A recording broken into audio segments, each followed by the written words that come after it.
आपसे मेरा एक सिंपल सा सवाल है, क्या आपको ये पता है कि हीमोग्लोबिन के अंदर कौन सी धातु पाई जाती है? इस सवाल का आप जवाब दीजिएगा। अब मैं अपनी वीडियो को आगे बढ़ाता हूँ। देखिएगा, आज की वीडियो कुछ खास होने वाली है और वो ये है कि आप सभी को जो क्वेश्चंस मैं पूछूंगा वो सभी के जवाब आपको आना चाहिए, ऑटोमेटिक याद आना चाहिए। और याद है तो आप बेहतरीन कर पाएंगे अपने एग्जाम के अंदर। अगर याद नहीं है मतलब समझ लीजिएगा कि आपका static GK and current affair के अंदर स्कोर बहुत अच्छा नहीं जाएगा। सभी सवालों के पहले आप सवाल सुना करें, मैं क्या बोल रहा हूँ, वीडियो को पॉज किया करें, फिर आप अपना मन के अंदर आंसर को थोड़ा मेमोराइज किया करें कि इसका एग्जैक्ट आंसर क्या होगा। Is that clear? तो चलिएगा वीडियो को शुरू करते हैं। देखिएगा, इस वीडियो के अंदर मैं क्या करूँगा, कुछ जो स्पोर्ट्समैन हैं, जो स्पोर्ट्स वुमेन हैं, यानी कि जो खेलने वाले खिलाड़ी हैं, उनका संबंध किस खेल से है ये आपको मुझे बताना है। तो 7 से 8 व्यक्ति हैं, पर्सनालिटी हैं, जिनका ये आपको पता होना जरूरी है कि वो किस खेल से संबंध रखते हैं। अगर मैं आपसे पूछूं कि मीरा भाई चानू का संबंध किस खेल से है, बताओ।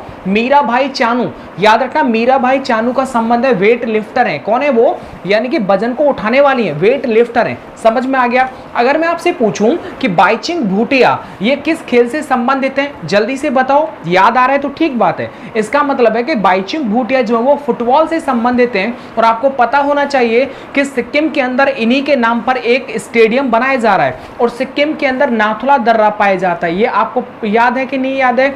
तो सिक्किम की राजधानी क्या है? गंगटोक। चलिएगा, अब मैं आपसे और सवाल पूछता हूं। पूछा जाए कि दूती चंद का संबंध किस खेल से है?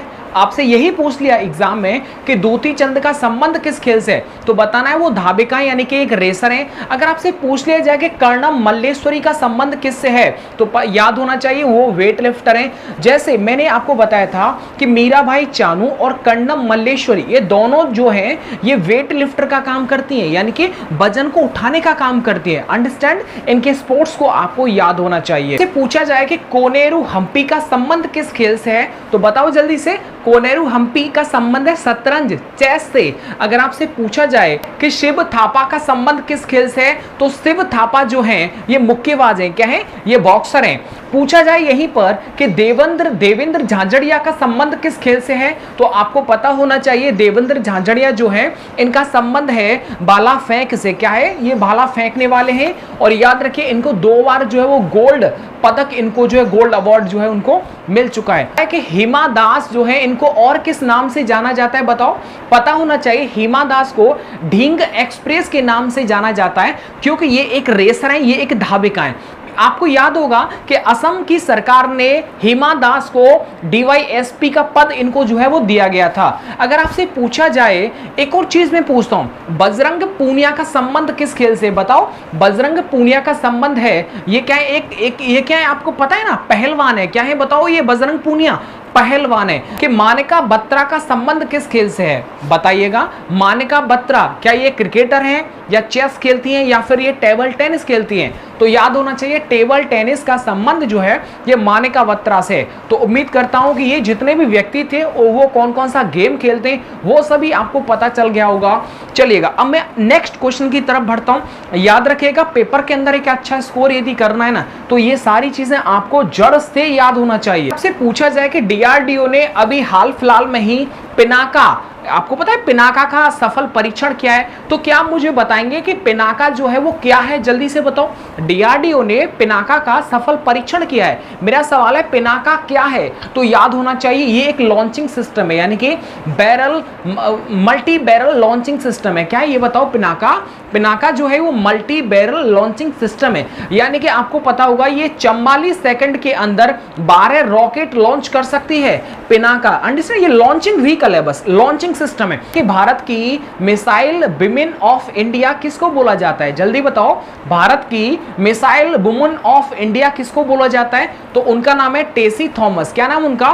टेसी थॉमस उनका नाम है। उनको भारत की मिसाइल वुमेन ऑफ इंडिया के नाम से जाना जाता है। क्या आपको पता है कि मिसाइल मैन ऑफ इंडिया किनको बोला जाता है, जल्दी से बताइएगा। मिसाइल मैन ऑफ इंडिया किनको बोला जाता है, ये सवाल मैं आपसे रख लेता हूं। आपसे पूछा जाए कि जो निर्भय नाम की एक मिसाइल है वो कैसी मिसाइल है, बताओ। सब सोनिक क्रूज मिसाइल। क्या है बताओ? सब सोनिक क्रूज मिसाइल। मेरा सवाल है कि जो ब्रह्मोस है, ब्रह्मोस ये क्या है, इसके बारे में आप थोड़ा सा 2 शब्द लिखिएगा कि 27 जून 2021 को किस देश ने इराक और सीरिया पर एयर स्ट्राइक कर दी थी? बताओ जल्दी से, वो कौन सा देश है? वो देश है अमेरिका। क्या है बताओ? अमेरिका ने इराक और सीरिया के ऊपर एयर स्ट्राइक कर दिया था।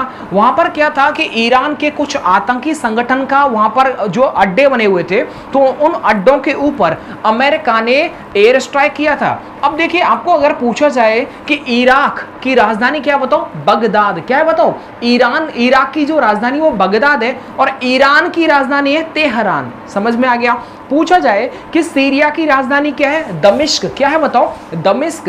पूछा जाए कि सीरिया के नए राष्ट्रपति कौन है? बशर अल असद। क्या नाम उनका? नाम बशर अल असद। ये सीरिया के नए राष्ट्रपति हैं। उम्मीद करता हूं कि ये सभी सवाल जो आपसे पूछे गए थे वो सभी आपको अच्छे से पता होंगे। तो सीरिया है जिसकी राजधानी दमिश्क है। मैं आपसे एक छोटा सा सवाल पूछता हूं कि सीरिया की जो सीमा है वो किस सागर के साथ में लगती है? बताओ जल्दी से, क्या वो लाल सागर है या फिर भूमध्य सागर है? तो याद रखिएगा, सीरिया की जो बाउंड्री टच होती है वो भूमध्य सागर के साथ में टच होता है। अंडरस्टैंड? कोई भी डाउट तो आपको नहीं रहना चाहिए। अरे आपने इजराइल पढ़ा था ना, इजराइल के बगल में क्या था? भूमध्य सागर ही था। और आपको एक और चीज याद दिला देता हूं कि भूमध्य सागर और लाल सागर के बीच में जो एक नहर है वो है स्वेज नहर। क्या नाम बताओ? स्वेज नहर जो है ये भूमध्य सागर और लाल सागर इन दोनों को जोड़ने का काम करती है। उम्मीद करता हूं ये आपके सवाल जो मन में बनते रहते हैं, सीरिया, ईरान, इराक, इजराइल, इन सभी के डाउट्स जो वो आपके क्लियर। कि अभी हाल ही में चर्चा में रहा नेस्तर रामला जो स्थान है वो किस देश के अंदर है? बताओ। नेस्तर रामला, आपको याद होना चाहिए कि नेस्तर रामला जो स्थान है ये आपका इजराइल के अंदर है। सर जी ये जो स्थान है नेस्तर रामला, इसके बारे में क्यों डिस्कस किया जा रहा है? तो आपको याद होना चाहिए कि कम से कम 25 लाख पुराना जो है मानव प्रजाति के वहां पर अवशेष मिले हैं। और अवशेष में क्या मिला है? खोपड़ी और जबड़ा। तो याद रखिएगा 25 लाख साल पुराने वहां पर जो है वो खोपड़ी और जबड़े के जो है वो अवशेष मिले हैं। उम्मीद करता हूं कि जो नेस्तर रामला स्थान है इसके बारे में आपको पता होना चाहिए। अच्छा, क्या आपको पता है कि अंडमान और निकोबार के अंदर एक कॉफी की एक नई प्रजाति मिली थी, उसका नाम क्या है? जल्दी से बताइएगा। पायरोस्टेरिया लालजी। पायरोस्टेरिया लालजी नामक ये जो प्रजाति मिली थी, ये कॉफी की प्रजाति अंडमान और निकोबार में पाई गई थी। क्या आपको पता है कि अंडमान और निकोबार में कौन सी जनजाति पाई जाती है? बताओ बताओ जल्दी से। जारवा, सैम्पेस, निकोबारी जनजाति जो वो अंडमान और निकोबार में पाई जाती है। अगर पूछा जाए आपसे एक और सवाल कि अंडमान और निकोबार को जोड़ने वाला जो चैनल है वो कितने डिग्री है? बताओ। 10 डिग्री है। कितने डिग्री है? 10 डिग्री है। पूछा जाएगा एक और सवाल कि अंडमान और निकोबार में भारत का एकमात्र सक्रिय ज्वालामुखी कौन सा है? तो बैरन ज्वालामुखी है। क्या है बताओ? बैरन ज्वालामुखी है। अगर एक और सवाल आपसे पूछा जाए कि अंडमान और निकोबार का जो हाईकोर्ट है, इसके जो मामले हैं वो किस हाईकोर्ट में देखे जाते हैं? तो वो कोलकाता हाईकोर्ट के अंदर देखे जाते हैं। बोलिए सत्यनारायण भगवान की जय। बताएंगे इसोक हर्जोग ये किस देश के राष्ट्रपति हैं? तो याद रखना इजराइल के राष्ट्रपति हैं इसोक हर्जोग। क्या आपको पता है इजराइल के नए जो पीएम बने हैं वो कौन है? उनका नाम है नेफ्ताली बेनेट। क्या नाम उनका? Naftali Bennett. ये इजराइल के नए पीएम बने। क्या आपको पता है कि इजराइल की संसद का नाम क्या है? संसद का नाम है नेसेट। क्या बोलते हैं? नेसेट। अमेरिका की संसद का नाम बताओ? कांग्रेस है। जापान की संसद का नाम डाइट है। अगर आपसे पूछा जाए कि मलेशिया, मालदीव, ये जो इसकी जो संसद है और ईरान की जो संसद है उसका नाम क्या है? उसका नाम है मजलिस। याद रखेंगे, ईरान, मालदीव, मलेशिया, इन तीनों की जो संसद का नाम है वो है मजलिस। उम्मीद करता हूं कि आज का ये जितना भी सेशन आपसे पूछा जा रहे हैं, जितने भी सवाल आपसे पूछे जा रहे हैं वो सब आपको पते होंगे और पता होना भी चाहिए। ट्विटर के नए सीईओ कौन बने? बताओ। ट्विटर के नए सीईओ कौन बने? तो उनका नाम है जैक डोर्से। क्या नाम उनका? जैक डोर्से। ये इनका नाम याद रखिएगा। ट्विटर के नए सीईओ हैं जैक डोर्से। मेरा एक और सवाल है, धर्मेंद्र चतुर, आपको पता होगा कि भारत के अंदर ट्विटर के द्वारा शिकायत अधिकारी नियुक्त किए गए थे। धर्मेंद्र चतुर, बताइएगा उनके स्थान पर कौन कौन आ गया है? अभी प्रेजेंट में भारत के अंदर ट्विटर की तरफ से ये जो शिकायत अधिकारी चुना गया है, अभी प्रेजेंट में आपको याद होना चाहिए उनका नाम, वो कौन है? मैं चाहूंगा कि आपका ये जो सवाल का जवाब है ये कमेंट सेक्शन के अंदर आप मुझे मिलना चाहिए। क्या आपको पता है एंडी जैसी? एंडी जैसी कौन है? तो याद रखिएगा अमेज़न के नए सीईओ बने हैं एंडी जैसी। अच्छा, अमेज़न के जो एंडी जैसी जो अभी वर्तमान में सीईओ हैं, इनसे पहले सीईओ कौन थे? थे उनका नाम था जेफ वेजोस। क्या नाम उनका? Jeff Bezos. ये चीजें आपको पता होना चाहिए। क्या आपको पता है कि दाचिंगम नेशनल पार्क ये कहां पर है? तो ये जम्मू कश्मीर के अंदर है। क्या आपको पता है कि जो बुलर झील है वो किस नदी के किनारे पर है? तो वो झेलम नदी के किनारे पर है।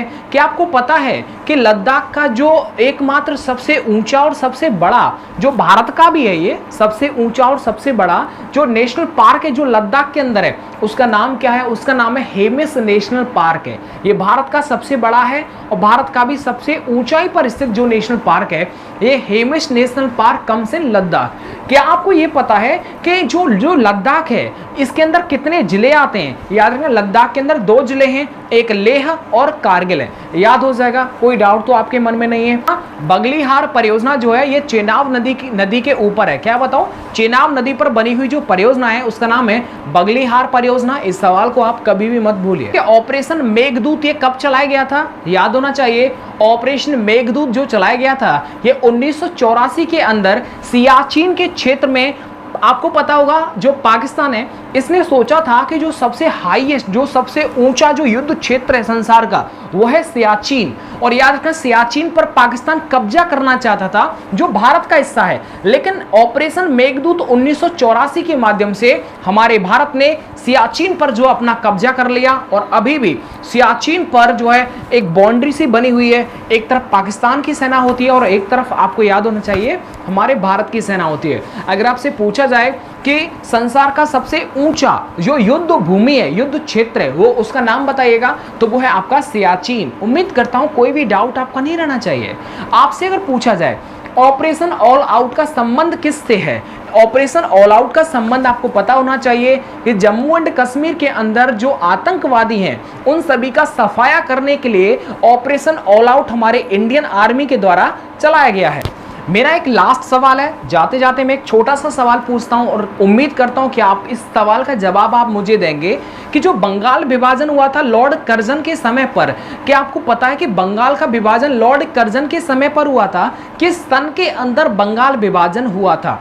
मैं आपको डेट देता हूं, 1902, 1905, 1909। इन तीनों डेट में से एक डेट है जिस डेट को बंगाल विभाजन हुआ था। चलेगा, मिलता हूं मैं आपको नेक्स्ट वीडियो के साथ। Thank you.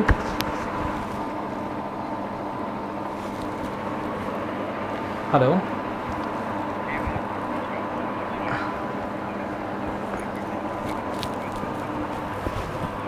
अच्छा, नहीं बहुत अच्छा संतोष। और कोई परेशानी तो नहीं है?